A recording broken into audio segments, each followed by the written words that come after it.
What if the fighting in Gaza could actually pause for a bit? Like a long pause? We're talking a potential 60-day break here. But it's not as simple as hitting the pause button. There are a lot of strings attached, and some seriously big disagreements still in the way. Let's break down what's happening. So, for months now, we've seen intense conflict between Israel and Hamas after the October attacks.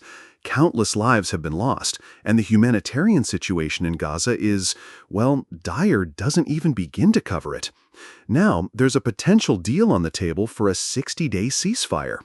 Israel, according to Prime Minister Netanyahu, is prepared to negotiate this, but with a major condition, the demilitarization of Gaza, meaning Hamas would need to disarm and relinquish control.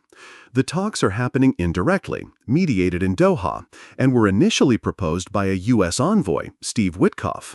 The basic idea is a ceasefire in exchange for the release of about half of the remaining hostages held by Hamas. Former U.S. President Trump even announced that Israel has agreed to the necessary conditions for this ceasefire. Though Israel hasn't officially confirmed Trump's statement, and Trump didn't exactly give any details. Hamas has said they're ready for a deal too, if it means the end of the war. But that's where things get tricky. Hamas is against a major Israeli military presence in Gaza and wants guarantees of a lasting peace and access to aid. They've reportedly agreed to release 10 hostages, but the core issue remains: can they actually agree on terms that address Israel's security concerns and the desperate humanitarian needs in Gaza? One major sticking point seems to be whether this ceasefire would actually lead to a permanent end to the war or a full Israeli withdrawal, things Hamas is pushing for, but Israel seems hesitant to fully commit to. Another layer of complexity? Netanyahu has also suggested that the U.S. and Israel are working on the voluntary migration of Palestinians from Gaza.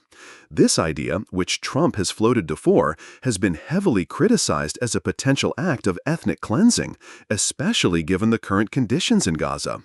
Rights advocates and legal experts argue that any relocation right now couldn't possibly be considered truly voluntary. So what's at stake here? More than just a 60-day pause in the fighting. This deal, or the failure of it, could determine the future of Gaza, the relationship between Israel and Hamas, and the broader stability of the region. It all hinges on whether both sides are willing to compromise enough to reach an agreement that, while imperfect, can save lives and offer a path towards something resembling peace. It's a high-stakes gamble with potentially devastating consequences if it falls apart.